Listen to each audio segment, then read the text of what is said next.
一具女尸在一条小河边被发现，死者生前遭受过严重的侵犯，身上的衣服破烂不堪，嘴角更是被残忍的撕裂。警方对现场进行勘查后，初步判断凶手是在河边的小树林里行凶，最后再将尸体丢到河边。后来经过调查，确认死者是附近一所中学的女学生。对死者的几个好友进行询问后，警方将嫌疑人锁定在了他们的班主任林老师身上。因为案发的前一天傍晚，包含死者在内的4个女同学正是坐着他的顺风车回家的。林老师被当着一众师生的面带走。来到警局后，林老师一五一十的交代了那天的经过。他是下班时刚巧碰到了那4名女学生，于是就好心顺带捎了他们一程，最后又先后把他们放在了离家较近的路口。在之后的事情他就不知道了，可警方却表示有个女同学告诉他们，在车上的时候，林老师好像很注意死者的丝袜，还提醒过死者最好多穿点。林老师没有否认，可那都是出于一个老师对学生的关心。可没想到警方早就查过了他的情况，说他2年前就离婚了，会不会是欲望长期得不到发泄，才犯下了如此丧心病狂的罪行？林老师非常的无语，自己再怎么说也是个老师，你们看我像那样的变态吗？其实警方也只是怀疑，压根就没有证据，于是便把林老师给放了。可当他再次回到学校时，就发现有很多同学在他背后指指点点，甚至连他的女儿在学校里也开始被其他同学排挤。更气愤的是，当天下午校长就找到了他，说有好几个学生的家长已经要给孩子申请转学了，希望林老师在没洗清嫌疑之前先休息一段时间。林老师这回是彻底的无语了，无奈他就驾车来到了案发现场，试图寻找点线索来洗清自己的嫌疑。可警方都没有发现什么线索，他一个老师又怎能发现？只好驾车回去了。可一回来就看到大批警察围在了自家门口，进门一看，房内已经被打砸得破烂不堪，女儿和母亲失落地坐在房间里，好在没有受伤。警察告诉他，目前还没有可以怀疑的对象，庆幸没有什么财产损失，也没有人员伤亡，但估计是一些不明事理的愤青所为。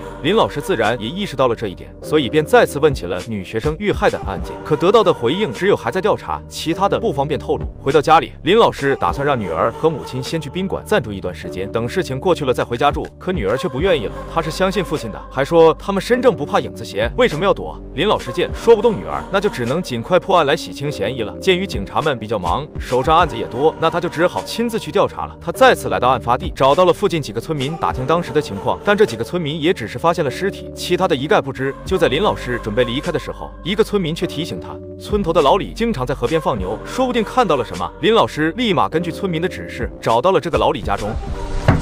找谁？请问你是李大哥吗？你是谁啊？我有些事想跟你打听一下。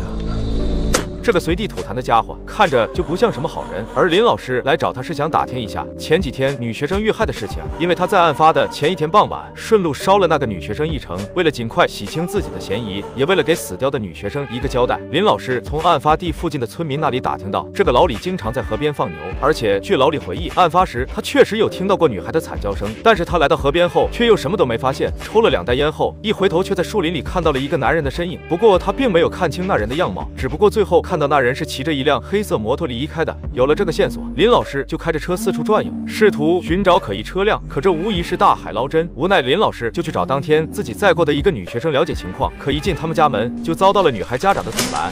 他妈的，听不懂人话吗？叫你离我们家还住远点，没听见吗？啊！这类事儿对他们有多大的影响？现在警察来找，学校在问，你周围的人都在说。这时林老师看到了角落里的女学生，也顾不上家长的谩骂了，直接就开始问女孩当天的情况。可这也把一旁的家长给惹急眼了，直接一把将她推倒在地，头还被磕出了血。无奈的林老师只好离开。他再次来到案发现场，可却无意间发现了一辆黑色摩托车。就在他上前仔细观察的时候，远处一个戴着头盔的男人走了过来。林老师礼貌地向他打招呼，想问一些关于案件的事情，可谁知头盔男直接一把将他推倒，骑上摩托就开溜了。林老师急忙驾车追赶，可这人貌似对这附近很熟悉，追了没多久就追丢了。林老师就再次找到了警察，将头盔男的事情告诉了警方。可那辆摩托并没有牌照，短时间内很难找到。第二天，不死心的林老师再次来到河边蹲守，可却忽然接到了学校打来的电话，女儿在学校里和同学发生了冲突。等他赶到学校后，看着鼻梁骨都被打断了的女儿，当时就绷不住了，他气愤地冲到校长室讨要说法，可校长却在偏袒这些学生，说自己会处理好的，让林老师先不要过问了。听到这些，林老师情绪当场崩溃。放开我！我是个杀人犯吗？这些人误会自己不要紧，可为什么要牵扯到自己的家人呢？最后，林老师被保安无情的拉走。他来到医院里看望女儿，母亲坐在病房前，一句话也不说。而前妻这时也过来照顾女儿，可这个前妻不但没有可怜他，还说现在的情况，女儿不好待在他身边，想接走女儿。那老林自然不能答应。这个时候带走女儿，他就真的什么都没有了。好在女儿自己还想留在他身边，他也很快就出院了。可一波未平，一波又起，母亲因为过度担心他们父女俩，第二天一早就驾鹤西去了。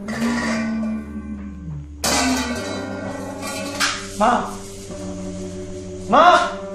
葬礼上，林老师手捧着母亲的照片，他始终想不明白为什么这个社会存在这么多的偏见。同样，他也非常的后悔，如果不是那天好心捎那4个女学生回家，如果他当时把那4个学生都送到家门口，就不会发生后来的惨案，自己也不会成为嫌疑人，女儿也不会被同学欺负，母亲也不会因过度担心而离开。此刻的他更迫切的想要抓住真凶，可他一个小小的中学老师，又该怎么抓？又该去哪里抓呢？就在他不知所措的时候，那天的一个女同学找到了他，她说案发的那天，他们4个女生碰到林老师之前，在一家餐馆吃了个便饭，出来时还看到了一个脸上有疤的男人。那个男人色眯眯的看着他们，一开始他也没有当回事，可是这几天他回忆了很久，感觉那个男人好像是以前学校里的变态保安，2年前女生宿舍内衣经常被偷的事情就是他干的。得知了这个消息后，林老师立马找到校领导求助，最终找到了那个叫韩正龙的男人的资料。根据资料上的地址，林老师开着车一路导航到了一个山旮旯，可达到目的地后却只发现了一条废弃的隧道。他壮着胆子穿过隧道，果然发现了一个正在焊电焊的男人，而旁边正好停着那辆黑色摩托车。他试着叫男人的名字，可男人却没有搭话，反而转身走进了房内。林老师正蒙圈呢，那个男人就拿着一把刀冲了过来。好在林老师及时发现，躲过了偷袭，但却因此摔倒在了地上。那个男人竟又用一根铁链勒住了他的脖子。就在快要窒息的时候，林老师奋力地捡起了一旁的钢管，狠狠捅了男人一棍。挣开束缚后，那个男人也不再反抗了，慢慢地摘下了防护罩。林老师这才看清了他的脸，此人确实是2年前的那个保安。可保安却很委屈地说道：“当年不就是你诬陷我是偷内衣的变态呢？现在你知道那种被人冤枉的感觉了吧？既然你们当我是恶人，那我就做恶人该做的事给你们看。”